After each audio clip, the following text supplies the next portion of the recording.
ऐसे ऐसे केस हैं जिसमें ECIR नंबर नहीं है और उनके घरों में ये लोग पहुंच के प्रताड़ित करने, बदनाम करने की कोशिश। अभी जो हमारा राष्ट्रीय महाधिवेशन हुआ छत्तीसगढ़ में, बहुत सारे पत्रकार साथी वहाँ गए भी थे और ED के अधिकारी हमारे पार्टी के पदाधिकारियों के यहाँ बिना ECIR नंबर के वहाँ पहुँच गए, जो कि ये नहीं कर सकते, नहीं करना चाहिए। वो तो जो वेंडर है उसके यहाँ पहुँच गए। अभी कल ही मेरे राजनीतिक सलाहकार विनोद वर्मा के यहाँ पहुँच गए। मेरे जो OSD है, जो चूँकि मुख्यमंत्री होने के नाते जो क्षेत्र में OSD नियुक्त करते हैं, जो किसी की बीमारी का, किसी का और कुछ काम है, जो दैनंदिनी आते हैं और हम लोग समय नहीं दे पाते, तो वो सारे काम वो लोग करते हैं। उसके घर में पहुँच गए, मिला कुछ नहीं, दिन भर बिठा के रखे। इसका मतलब ये है कि अब पाटन में भारतीय जनता पार्टी प्रत्याशी नहीं लड़ेगा, बल्कि ED और IT लड़ेंगे। हम लोग ना छत्तीसगढ़ के लोग हैं, मरने से नहीं डरते, न जेल जाने से डरते। नक्सलियों ने इतना मारा है लोगों को, हमारे प्रथम पंक्ति के सारे नेता शहीद हो गए और इन्हीं शासन काल में हुआ है। तो हम लोग मरने से भी घबराते नहीं, न लड़ने से डरते हैं। और जेल तो पहले भी भेज चुका है, विनोद वर्मा जी पहले भी भेज चुके हैं, अभी फिर से उसके घर में कल दिन भर बैठे रहे। मुझे भी भेज के देख चुके हैं। रमन सिंह ने भेजा था, 15 साल की सरकार 15 सीट में सिमट गई। दूसरे की भी शौक है तो देख ले। हम लोग जेल जाने से डरते नहीं है। संजय मिश्रा जी के बारे में तो जानते ही हैं, उनको टास्क मिला हुआ है 15 सितंबर तक के। कल 23 अगस्त था, अभी तो 15-20 दिन और बचे हैं। तो जितना वो आतंक फैलाना है वो पूरी ताकत के साथ करेंगे, क्योंकि उनके आकाओं ने एक्सटेंशन दी है, तो वो अपने आका के हिसाब से काम करेंगे, क्योंकि उन्होंने दिलाया, आगे भी कुछ मिलने की संभावना है। तो ऐसे व्यक्ति यदि काम करेंगे, ऐसे इस उद्देश्य से काम करेंगे, तो फिर प्रजातंत्र तो खतरे में है। पहले IT ने छापा डाला, फिर ED घुसी, अब वो कोर्ट में एप्लीकेशन लगाए हैं कि इसमें अब CBI जांच होनी चाहिए। 3-3.5 साल जांच करने के बाद सुप्रीम कोर्ट ने जांच रोक लगाने के बाद नोएडा में FIR भी होता है, और उसके बाद बिलासपुर हाई कोर्ट में एप्लीकेशन लगाते हैं कि इसकी CBI जांच की जाए। इसका मतलब ये है कि IT और ED दोनों अक्षम है और नकारा है। उन्होंने खुद स्वीकार कर लिया अब CBI जांच उन्हीं केसों में।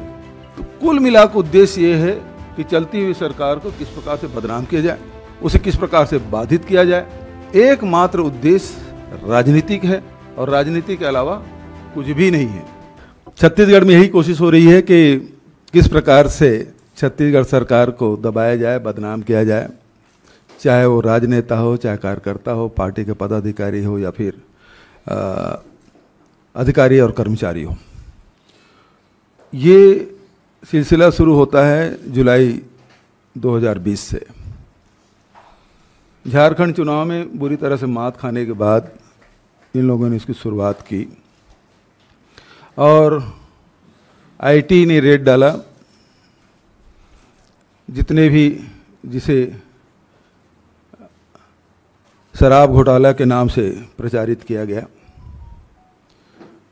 और इस शराब घोटाले में 2019-2020 में केक की रिपोर्ट भी है, वहाँ उन्होंने जांच भी की।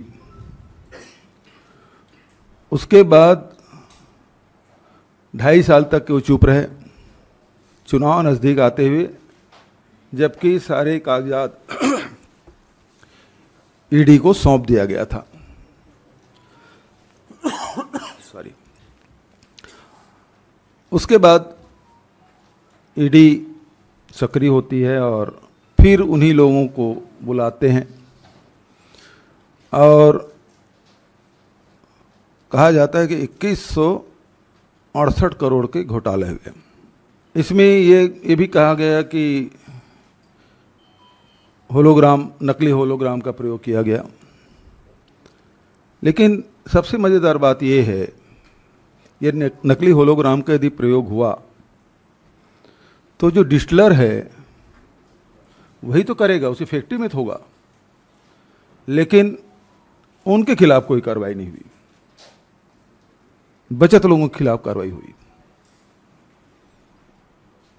उसके घर में ज्वेलरी भी पाए, नगद रुपये भी पाए, किसी को जब्त नहीं किया गया। और कहा गया कि 2168 करोड़ का घोटाला हुआ और चल अचल संपत्ति 2018 के पहले के भी जब्त करने के बाद भी 200 करोड़ के आसपास की संपत्ति जब्त नहीं की गई। जबकि इस दौरान 2018 के बाद जब हमारी सरकार बनी उसके पहले जो रेवेन्यू है आबकारी की वो 3900 करोड़ की थी, अब बढ़ के 6500 करोड़ हो गया। और आरोप ये लगाया ईडी के द्वारा कि राज्य के खजाने को नुकसान पहुंचाया गया, जबकि 3900 करोड़ से बढ़ के 6500 करोड़ हुआ। और आज तक के वो 2168 करोड़ में से केवल 200 करोड़ के आसपास वो भी पैतृक संपत्ति, और 2018 से पहले अर्जित की गई आय उसको जोड़कर भी 200 करोड़ नहीं पहुंचा। दूसरी बात, कोल स्कीम का आरोप लगाया 500 करोड़ का। एफआईआर दर्ज हुआ कर्नाटक में, फिर दर्ज हो गया भोपाल में, अभी नोएडा में भी हुआ। और उसके बाद 4 बार वो सप्लीमेंट्री चालान प्रस्तुत कर चुके हैं, और सब मिला के चल अचल संपत्ति सब मिला के अभी तक 150 करोड़ पहुंचा है। आरोप 500 करोड़ का है, लेकिन संपत्ति 150 करोड़ वो बता नहीं पा रहे। तीसरी बात उसमें महत्वपूर्ण, अभी लगातार जो कोशिश की जा रही है कि धान में भी पैडी में भी स्कैम हुआ, सारे राइस मिल में छापा डाले गए आईटी के द्वारा। अब ईडी सीरीज घुसेगी। तकलीफ उनको ये है कि किसानों के 107 लाख मीट्रिक टन जो धान है वो मिलिंग कैसे हो गया। अभी तक होता यह था कि धान बाहर में पड़े रहते थे, जैसे मध्य प्रदेश की खबरें आती है कि गेहूं बाहर में पड़ा हुआ है और सड़ गया। छत्तीसगढ़ में खबरें आती थी कि धान खुले में पड़ा हुआ है, भीग गया, सूख गया और सड़ गया। वो सारे नुकसान हमने बचाए, उनको हो गई परेशानी, अब उसमें घुसे हुए। अभी डीएमएफ में भी मज़ेदार बात यह है कि भारत सरकार के द्वारा बिना कोई ईसीआईआर के वो माइनिंग डायरेक्टर को चिट्ठी लिखते हैं कि कितना काम हुआ वो हमको बताएं। उसी प्रकार से एक सवाल रजिस्ट्रार को भी किया जाता है कि कितने जमीन की रजिस्ट्री इन 3-4 सालों में, जब से हमारी सरकार बनी है 18-19 के बाद, कितनी रजिस्ट्रियां हुई हैं। इसका मतलब है वो सारे रजिस्ट्री लाएंगे और सबको अभी कम कर क्या रहे हैं, कर ये रहे हैं कि ये घरों में जाते हैं, सबसे पहले मोबाइल जब्त करते हैं, फिर घर में जो संपत्ति है, जो रुपया नगद है, ज्वेलरी है, उसको सीज करते हैं, बैंक खाते सीज करते हैं, डायरी वगैरह भी हो या कुछ कच्चे में लिखा हुआ हो, सबको पकड़ते हैं। 5-6 दिन तक के घर में बंधक बना कर रखते हैं, चाहे वो वृद्ध माता पिता हो, बीमार हो, उनसे कोई लेना देना नहीं, बैठे रहेंगे। तो सवाल तो इनके पास होते नहीं,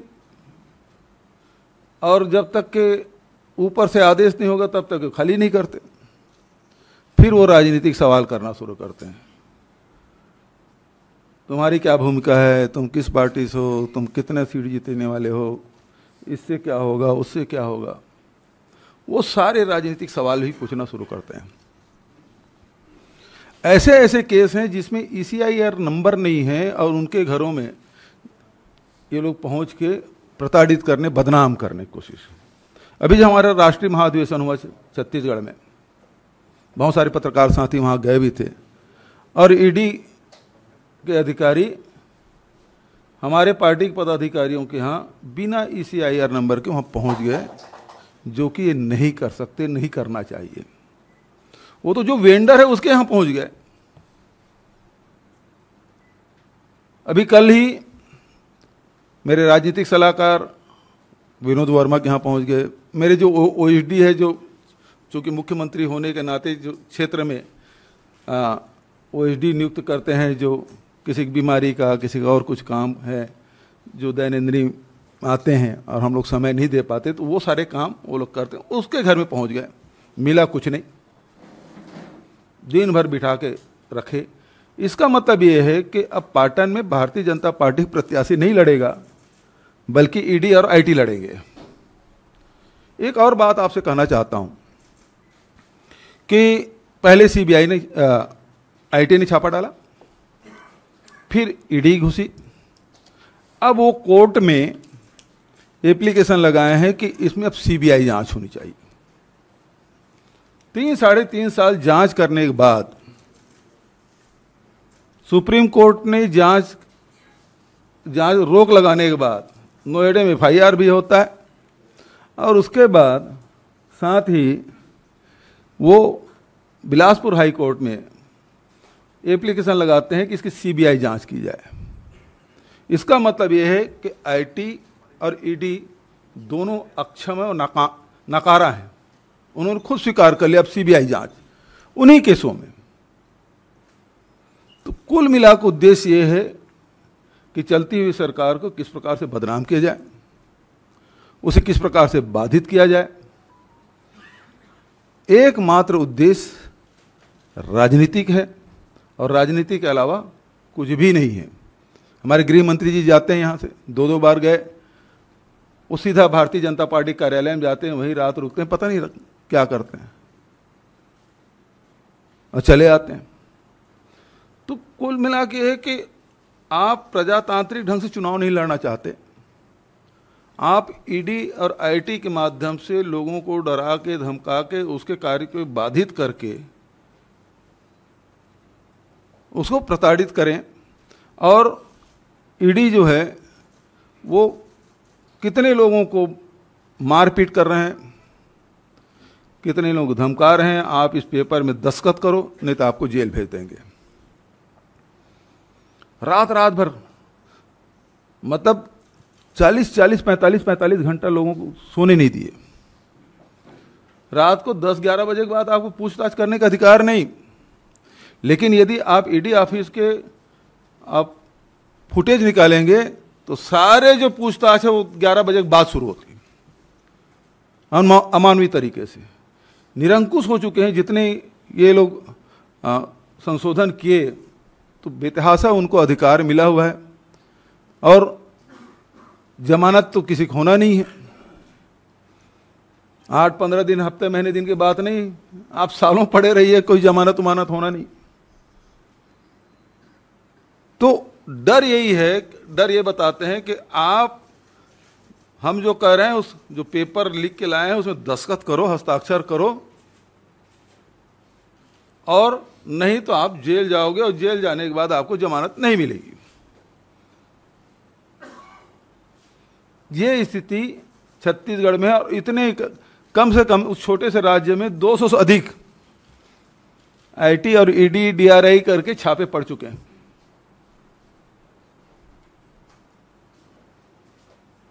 तो आज पूरे भय का माहौल है। केंद्र सरकार खुद इस प्रकार से काम करवा रही है।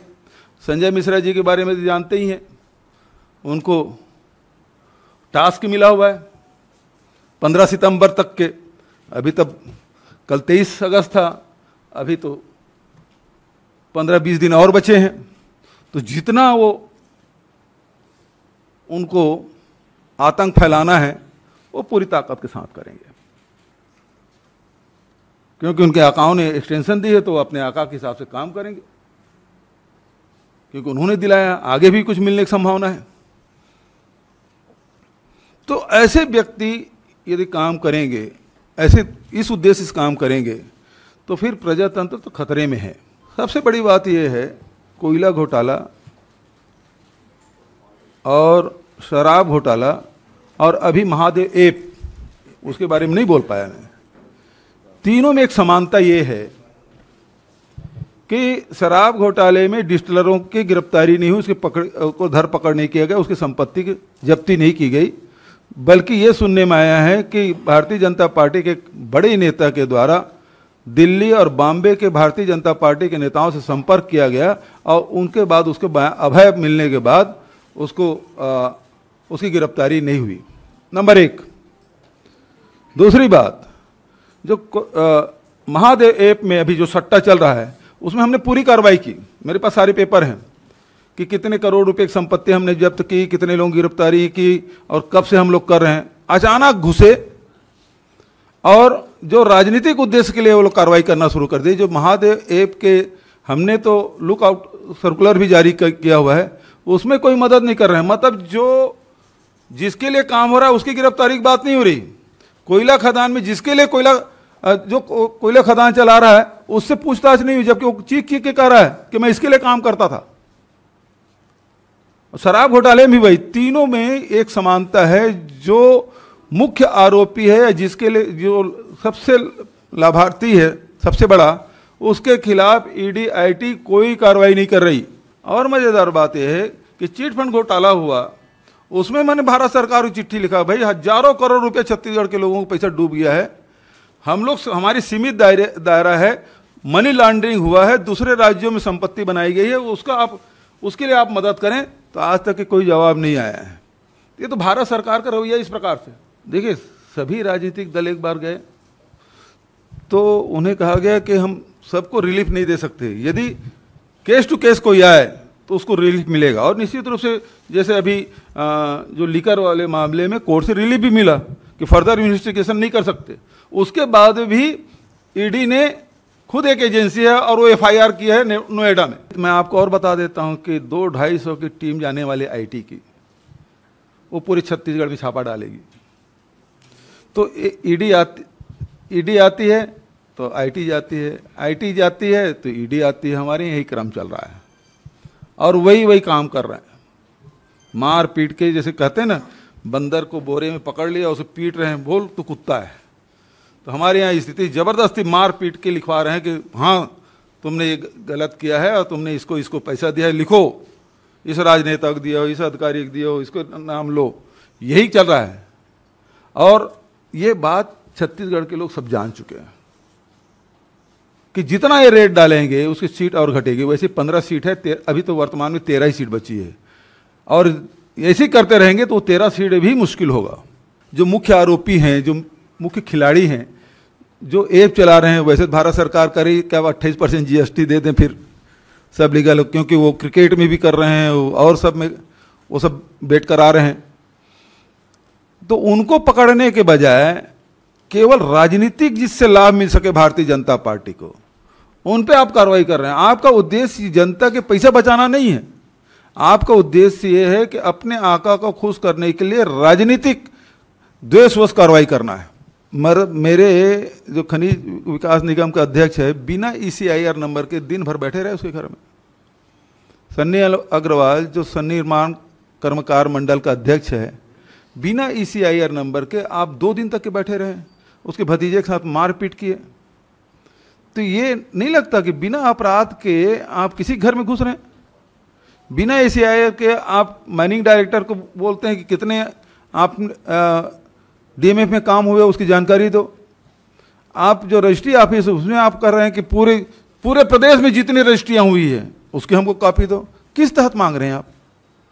यदि केस कोई पर्टिकुलर केस है, इस केस से संबंधित इन व्यक्तियों के द्वारा कितनी संपत्तियां अर्जित की गई, कितनी रजिस्ट्री की गई, यदि ये मांगते तो समझ आता कि ये सही तरीका है। लेकिन पूरे प्रदेश में चाहे कोई भी खरीदे हो, उसकी संपत्ति की जानकारी मांगो, तो आपका मैनिफेस्ट इंटरेस्ट नहीं है। देखिए, हम लोग ना छत्तीसगढ़ के लोग हैं, मरने से नहीं डरते, न जेल जाने से डरते। नक्सलियों ने इतना मारा है लोगों को, हमारे प्रथम पंक्ति के सारे नेता शहीद हो गए और इन्हीं शासन काल में हुआ है। तो हम लोग मरने से भी घबराते नहीं, न लड़ने से डरते हैं। और जेल तो पहले भी भेज चुका है, विनोद वर्मा जी पहले भेज चुके हैं, अभी फिर से उसके घर में कल दिन भर बैठे रहे। मुझे भी भेज के देख चुके हैं। रमन सिंह ने भेजा था, 15 साल की सरकार 15 सीट में सिमट गई। दूसरे के भी शौक है तो देख ले। हम लोग जेल जाने से डरते नहीं हैं। यहाँ तक कि कोयला की बात है, जितने कोल वासरी है सब जगह हमने रेड डाले, जो आवश्यक कार्रवाई हमने की, जितना फाइन हो सकता है वो हमने किया और जिसके सही पाएगा उसको रिलीज भी किए। पहली बार हुआ है भारतीय जनता पार्टी, बता दे 15 साल में कुछ किया हो तो। दूसरी बात यह है, मैंने कहा, आप मेरे उत्तर को आपने ठीक से सुना नहीं है। कोयला घोटाले में जिसके लिए वो काम करते थे उसके बारे में लिख के भी दिया, वो कॉपी है मेरे पास, लेकिन आज तक उसे पूछा नहीं गया है, क्योंकि मैं नाम बताऊंगा तो छपे हुए भी नहीं मैं जानता हूं, इसलिए केवल इतना ही बोल रहा हूं। जनता जान चुकी है कि भारतीय जनता पार्टी कहीं नहीं है मैदान में, छत्तीसगढ़ में तो बिल्कुल नहीं है, और जितने भी कार्रवाई कर रहे हैं उससे लोग, चाहे उद्योगपति हो, व्यापारी हो, अधिकारी हो, कर्मचारी हो, राजनेता हो, कार्यकर्ता हो, ये सब भारतीय जनता पार्टी कलई खुल चुकी है। ये जितना करेंगे उतना उनको नुकसान होगा। अरुण साहू जी के बयान आप देखेंगे, अब मोदी जी की बात नहीं करते, वो बुलडोजर की बात करते हैं, योगी जी की। तो भारतीय जनता पार्टी के नेताओं को विश्वास नहीं है मोदी जी की लोकप्रियता पर, अब वो योगी जी के सामने कर रहे हैं। मध्य प्रदेश में देखिए बुलडोजर चला रहे हैं, अरुण साहू जी वहाँ प्रदेश अध्यक्ष, वो कहते हैं हम बुलडोजर चलाएंगे, मतलब मोदी जी के लोकप्रियता पर उनको अब विश्वास रहा नहीं। और मोदी जी के लोकप्रियता पर इतना विश्वास है तो ईडी आईटी क्यों भेज रहे हैं भाई, प्रजातांत्रिक ढंग से चुनाव होने दो। सबसे बड़ी बात यह है, आप सही कह रहे हैं कि छत्तीसगढ़ में उनको आना नहीं है, पहले भी हमारे 71 सीट हैं, उनके पास 9 सीट हैं। वो दरअसल बात यह है कि वहाँ के खदान पे उनके मित्रों की नज़र है, और जो छत्तीसगढ़ कांग्रेस की सरकार है उसके बीच में है, और इस कारण से अपने मित्रों को लाभ नहीं पहुंचा पा रहे हैं। इस कारण से ईडी आईटी का छापा लगातार पड़ रहा है। कोयला के बारे में जब आपने पूछा, कोयला में घोटाला हुआ है, तो छत्तीसगढ़ के 85% जो कोयला खदान है वो ACCL के पास है, मतलब भारत सरकार के जो उपक्रम है उसके पास है। एक भी अधिकारी पूछा गया है क्या? उसके सुरक्षा अधिकारी हैं, यदि कोयला चोरी हुआ है, वसूली की गई है तो उसके अधिकारी हैं, है ना, सिक्योरिटी है ना, वहाँ अधिकारी हैं, उससे क्यों पूछताछ नहीं है भाई कैसे कोयला चोरी हो गया, कैसे यहाँ से वो पैसा वसूली किया जा रहा है? किसी से पूछा है? नहीं पूछा है। तो फिर घोटाला कहाँ से हो गया? और जो सारी संपत्तियाँ चीख चीख के कर रही है, सारे संपत्ति को 4 बार आप सप्लीमेंट्री चालान प्रस्तुत कर चुके हैं, तब भी 150 करोड़ नहीं हो रहा है। तो इसलिए सरकार को बदनाम करने को, घोटाला उटाला हुआ नहीं है। रायपुर में अखिल भारतीय कांग्रेस कमेटी का महाधिवेशन हुआ, बहुत सारे पत्रकार मित्र भी गए थे, हिंदुस्तान भर के हमारे डेलीगेट आए थे, PCC AICC डेलीगेट। उसी दिन रेड डाला गया, और बिना ECIR नंबर, समझ रही ना, बिना ECIR के, मैं नाम भी ले रहा हूं, गिरीश देवांगन जो पूरा व्यवस्था देख रहे थे, सन्नी अग्रवाल व्यवस्था देख रहे थे, उस रामगोपाल अग्रवाल वो व्यवस्था देख रहे थे, उसके घर में छापा डाला गया। तो आपका उद्देश्य क्या था? महाधिवेशन को असफल करना चाहते थे, ठीक है ना। विनोद वर्मा जी मेरे राजनीतिक सलाहकार है, राजनीतिक कामों को देखते हैं, कार्यकर्ताओं को प्रशिक्षण देने का काम करते हैं, पूरी रणनीति भी बनाते हैं, सब हो रहा है। यदि विनोद वर्मा को डिस्टर्ब करोगे तो हमारे सारे कार्यक्रम डिस्टर्ब होंगे।